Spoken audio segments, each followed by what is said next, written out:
In front of us now we have an Indian, and when Speedway came to Britain in 1928, a number of Australians brought Indians over, but they were fitted mainly with a Jap engine, although when they arrived they did have 350 Indian engines.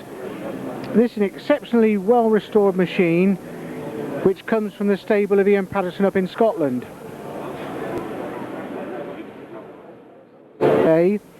Which was developed and designed by Jack Parker, the legendary Jack Parker.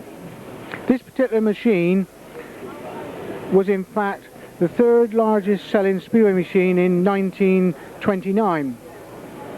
Although it didn't achieve the success of the Douglas and the Rudge, it was hugely popular because the clubmen could afford it, and an awful lot of people used to ride BSAs.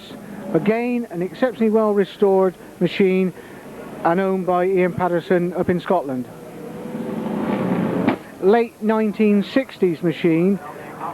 It's an L-Star frame with a coal engine. Howard Cole from Wolverhampton made an engine which was basically a Jap engine but fully enclosed. They were quite popular in the Midlands, particularly on the grass tracks, whilst Alf Ellis used to produce a prolific number of grass track machines. But like a lot of other frame makers, in the late 1960s he also produced ESO style frames, and in this case, as I said earlier, is fitted with a coal engine.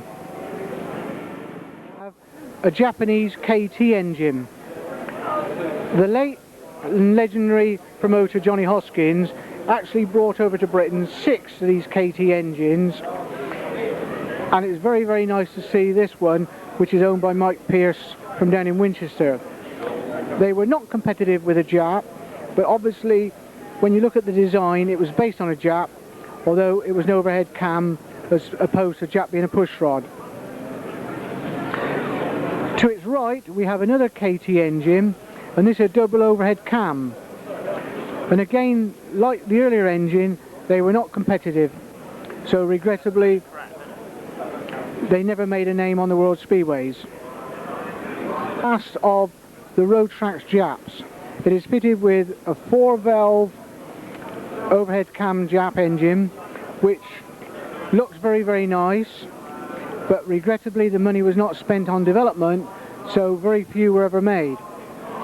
It was quite competitive on the grass tracks, but not on the Speedway.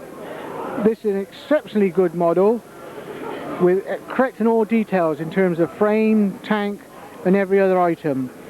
Well turned out model which a lot of people would to give the right arms to own.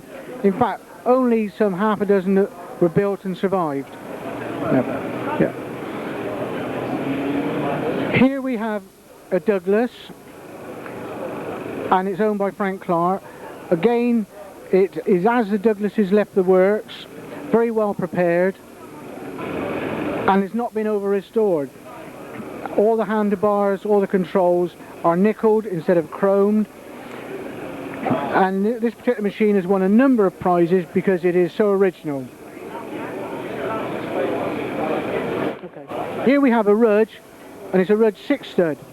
Only between 10 and 12 of these engines were made, and at the current moment we're well aware of something like 4.5 engines which have survived. This particular model is owned by Jim Gregory, and had Rudge spent the money on it, then the history of Speedway may have been different, because it's certainly a match for the early 1930 Jap engines. 1930s, probably about 1930, circa 1933, 35, Martin Jap. This particular machine is in as-found condition. It was found in the northwest of England in a cellar, and fortunately Richard Forshaw, the owner, has not restored it, which I believe is a good thing, because it is absolutely as standard as you can come. Produced quite a number of dirt track machines, but only one man, the Red Devil Frank Very, was capable of riding and winning on them. This is a very, very well restored model and owned by Richard Forshaw.